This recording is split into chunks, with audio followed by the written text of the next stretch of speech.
Hidup memang selalu punya cara untuk membuatmu terus bertumbuh. Salah satunya dengan menghadirkan masalah yang tidak kunjung henti. Meski kamu tahu bahwa pada akhirnya masalah itu akan memberimu minimal satu pelajaran, nyatanya masalah tetaplah masalah. Kamu butuh energi lebih untuk menghadapi dan memenangkannya. Masing-masing orang mempunyai tantangan yang berbeda-beda untuk dilalui. Tapi entah bagaimana, kendala dalam hal ekonomi seperti menjadi induk dari segala masalah yang ada dalam hidupmu. Kamu dibuat resah siang dan malam untuk berpikir bagaimana melunasi biaya kuliah tepat waktu. Dituntut untuk menahan keinginan dalam membahagiakan diri sendiri. Bahkan kadang dibuat kecewa atas terkuburnya impianmu karena kondisi ekonomi yang tidak memadai. Di saat seperti ini, kamu kerap merasa bahwa hidup tidak adil dan kamu berhak untuk mendapatkan hidup yang lebih baik. Kamu berpikir menjadi orang yang serba berkecukupan akan membuat hidupmu nyaman, menghindarkan kamu dari ujian-ujian yang mengganggu tidur nyenyakmu. Mungkin memang benar, namun hanya sekian persennya saja. Selebihnya, kamu tidak akan pernah tahu. Sebab kamu menilai kebahagiaan seseorang secara dangkal hanya dari apa yang tampak. Sudah menjadi jalannya untuk menciptakan manusia dengan latar belakang yang berbeda-beda.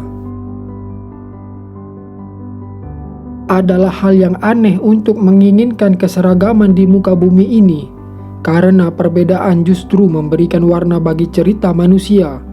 Perbedaan bangsa, suku, agama, warna kulit, pun dengan perbedaan kondisi finansial, semua sudah ditakdirkan untuk mendapatkan jatah terbaiknya masing-masing. Kondisi sulit yang harus kamu jalani bukan karena Tuhan ingin menjatuhkanmu. Sebaliknya, Dia ingin agar kamu menjadi manusia yang tangguh dan semakin tangguh dari waktu ke waktu. Dan satu yang sepertinya kamu lupa, rumput tetangga tidak selalu lebih baik dari rumput yang kamu tanam dengan berpeluh keringat. Mereka yang dikaruniai keberlimpahan dihadapkan dengan kadar masalah yang berbeda. Mungkin mereka cemas bagaimana cara menjaga harta mereka, atau mungkin juga mereka merasa kecewa karena telah menggadaikan hal-hal berharga untuk memperoleh semua itu. Disinilah bagaimana perbedaan keindahan itu terasa, yaitu untuk saling merefleksikan diri. Ketika merasa lelah dalam menghadapi kenyataan, mimpi dan harapan menjadi pelarian.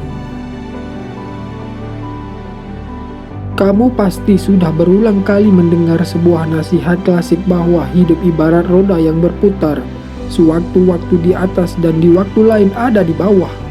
Nasihat ini bukanlah sekedar omong kosong tentunya. Kenyataan hidup yang sedang kamu alami tidak akan bertahan untuk selamanya. Akan ada waktunya ia berubah. Setelah tangis akan ada tawa. Setelah gelap akan hadir terang. Dan saat kesulitan yang berlarut-larut itu berlalu, akan ada pelangi yang menyambutmu. Kamu tidak bisa memastikan kapan, tapi pasti perubahan yang mengagumkan itu akan tiba di waktu yang tepat. Harapan itu akan menjadi semakin bercahaya jika kamu menghiasinya dengan mimpi dan cita-cita. Mimpi yang terus kamu semai dan menjadi salah satu alasanmu untuk antusias dalam menyambut hari yang baru.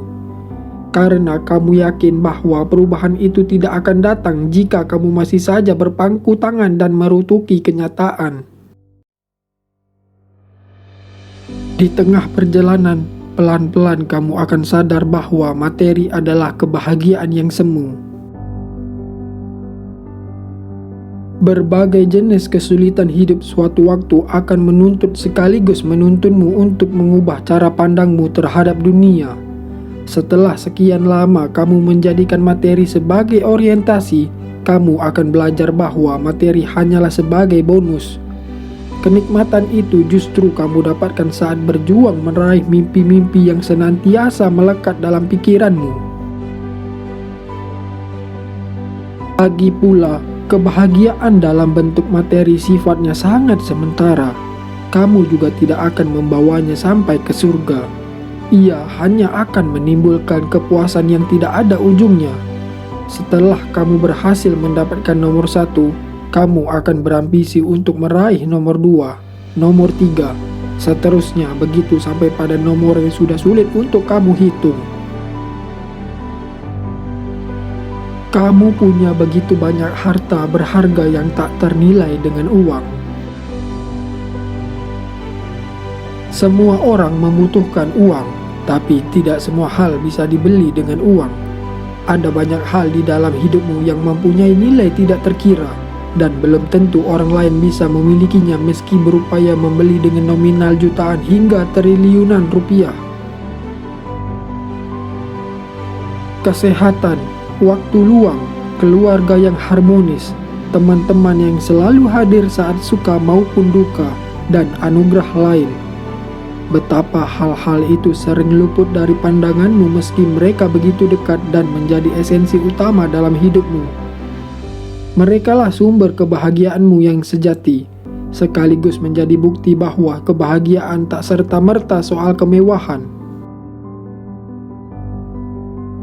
Saat tubuhmu sakit, kehidupan keluargamu dipenuhi konflik, atau tidak ada lagi orang yang peduli padamu, kamu akan merasa seolah ada lubang besar dalam duniamu.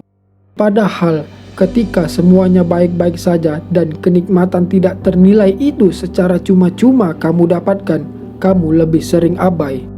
Kamu tidak tahu ada banyak orang di luar sana yang ingin berada di posisimu. Mereka rela bertahan dalam kepedihan untuk merasakan atmosfer sebuah keluarga yang utuh, atau mempertahankan hidup untuk melawan penyakit-penyakit mematikan. Yang benar-benar harus kamu miliki adalah rasa syukur dan semangat dalam berjuang. Kamu patut berbahagia jika kamu telah paham lebih awal mengenai standar kebahagiaan yang sesungguhnya. Tujuan yang salah akan membuat jalanmu tidak tentu arah dan hari-harimu dipenuhi perasaan gundah. Akan tetapi, jikapun kamu sedikit terlambat, sungguh tidak masalah. Kamu akan selalu punya kesempatan untuk memperbaikinya. Setelah kamu tahu bahwa bahagia tidak selalu tentang materi, hal pertama yang harus kamu lakukan adalah mensyukuri segala hal yang telah Tuhan limpahkan dalam kehidupanmu sebelum semua benar-benar terlambat. Kamu punya tenggang waktu atas berbagai anugerah yang tengah kamu miliki saat ini. Segalanya bisa saja musnah secara tiba-tiba. Kamu juga harus memberikan letupan semangat dalam setiap perjuangan yang kamu lakukan. Dengan caramu, kamu berhak untuk bahagia dan menjadi apapun yang kamu mau.